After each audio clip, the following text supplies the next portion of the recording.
it's time for war, and you know what that means. We're gonna cut the camera. Let's go. Whoa! What are you doing? I'm gonna cut the camera. No, you can't. I got a whole plan for this. I was gonna cut the screen. Don't break the camera. Come on. I'll be fine. Yeah, Come on.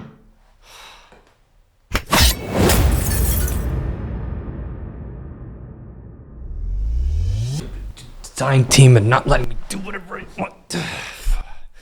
Well, here we are again. It's your guy Gimmick, and welcome back to War. And let me just say, wow, there has been quite a bit that has happened in this month. Now, not only have we had a slew of heroes buffed from the recent balance adjustment in mid-April, everyone's favorite Manadine delivered the epilogue update preview, and plus, some extra goodies like the Forge Your Own Gear event. You know, what are you guys planning to craft? Personally, I'm still figuring it out, but I'm sure I'll find the perfect pieces to add to my arsenal. And you know what? Speaking of gear, I did manage to get my Mediator Cleric just in time for the start of my climb for Masters this season. I hope you'll wish me good luck, but that's enough for me right now. So let's see what you, the community, had to share for this episode. Have you ever wondered if there is ever such a thing as too much? Well, our first clip from Sparky1232 dares to answer that question. Here comes Team Injury with Apocalypse Ravi, Alencia, and the recently buffed Ilynav. Oh, and Yulha's here too. And throughout the match, you can really see how much the injuries stack up against the opponent.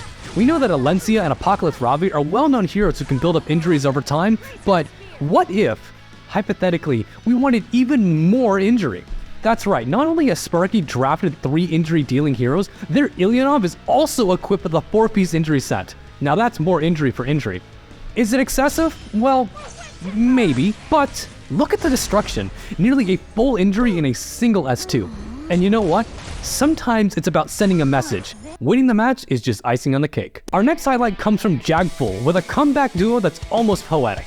Here we have the 2 elven sisters, Arya and Ahmed, working together alongside their team.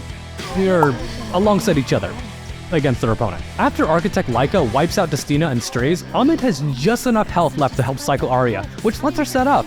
And thanks to their high effect resistance, Arya manages to avoid a stun and set her buffs up to keep Ahmed safe for a few more turns. And now they're ready to turn the tides of battle, counter after counter, avoiding any dispels and strategically taking out Architect Laika before her skill 2 comes back up.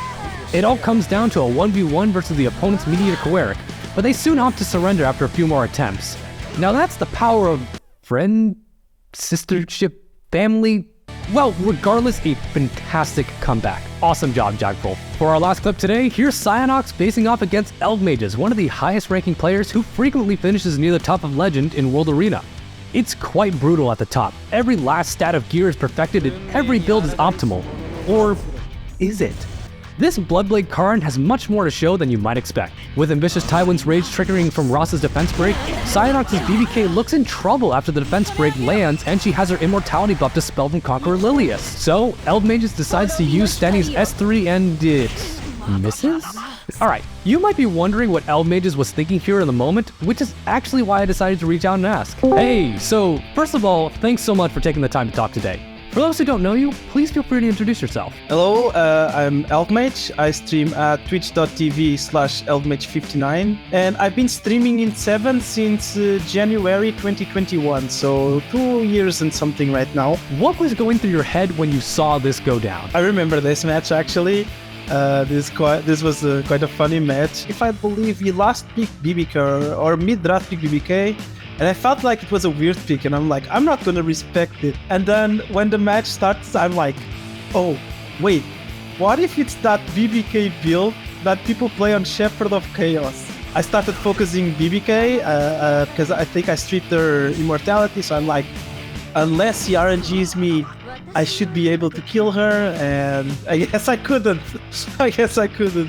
So, what do you have to say about people who build BBK like this? Is it a build that people are sleeping on, or is it just a meme that managed to work out for once? I've seen that build before, and it's quite funny when it works. I don't think it's good, but when it works, it's super funny. The common full nuke, full damage BBK, or the ER BBK, I think both builds are less niche than this build. But this build's more fun. So, any last words to say to Cyanox? I want to say to Cyanox that I will not forget about this match for a while. Because I remember perfectly. When the match started, me saying, what if it's the Shepherd of Chaos build and I'm cooked? And it was exactly that happened. Well, that's all we have for this episode. If you'd like to submit a replay for the next episode, be sure to use the link in the comments and description down below. Don't miss out on your chance to receive 3 leaves just for submitting. Well, that's everything from me today. Until next time, it's your guy Gimmick, and I'll see you all in the next episode.